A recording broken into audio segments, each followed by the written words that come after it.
গাছগাছালিতে আচ্ছন্ন, মনে হবে ভৌতিক কোনো মুভিতে দেখা পরিত্যক্ত ভবন। কিন্তু এগুলো মূলত একসময় সরকারি কর্মকর্তা কর্মচারীদের জন্য নির্মিত আবাসিক ভবন। সময়ের সঙ্গে সঙ্গে সে ভবনের অনেকগুলো এখন পরিত্যক্ত।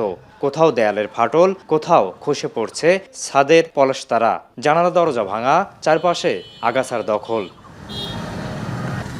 নগরের অপর প্রান্ত টিবি পুকুর। এখানে ভবন ফাঁকা নেই। ঝুঁকিপূর্ণ ঘোষণা করা ভবনের কিছু অংশে এখনো বসবাস করছেন অনেক পরিবার। জীবনের ঝুঁকি জেনেও বিকল্প আবাসনের অভাবে আর খরচ কমাতে সেখানে বসবাস করছেন তারা। উপায় তো নাই, এখন মরিয়ার বাঁচি আর নিচে থাকতে হবে, ঝুঁকি নিয়ে থাকতে উপায় আছে, বুঝতেই তো পারছেন। মানে আপনার খুব রিস্ক লে থাকে। পাশনে যে বিল্ডিং আছে সব ভাঙচুর, আমি দেখলাম ভিতরে দিকে, উপরে সব চটা লেগেছে।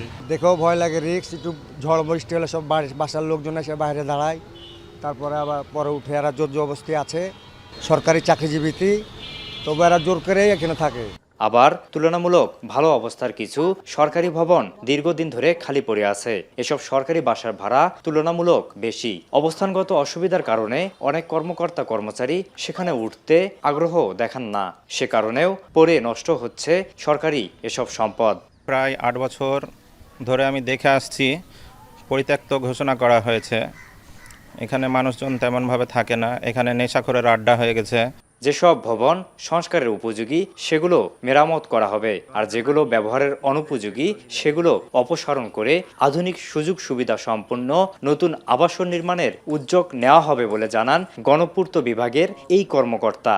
হেলেনাবাদ এবং মহিষবাদন দুইটা কলোনির জন্য অলরেডি আমরা প্রস্তাব পাঠিয়েছি, যেখানে আধুনিক বিল্ডিং ভবন হোক, হাইরাইজ বিল্ডিং হোক, যাতে আমাদের রাজশাহী যে সরকারি কর্মকর্তা কর্মচারী আছে তারা যেন ওখানে বসবাস করতে পারে, তারা যেন এই সুযোগ সুবিধাটা পায়। আমরা প্রজেক্ট হাতে নেওয়ার জন্য যা যা করণীয় আমাদের তরফ থেকে আমরা আগিয়ে রেখেছি। এখন আমরা যদি গ্রিন সিগন্যাল পাই বা পরবর্তী ধাপে আমরা যাবো আর কি। নগর পরিকল্পনাবিদরা বলছেন, সরকারি এই ভবনগুলোয় সময়ের সাথে সেবার মান এবং মূল্যের সমঝোতা বজায় রাখলে বাড়বে সরকারি এই আবাসিক কলোনিগুলোর ব্যবহার। সেই সঙ্গে সরকারি কোষাগারে যুক্ত হবে বিপুল পরিমাণ অর্থ। মারুফ হাসান, এখন, রাজশাহী।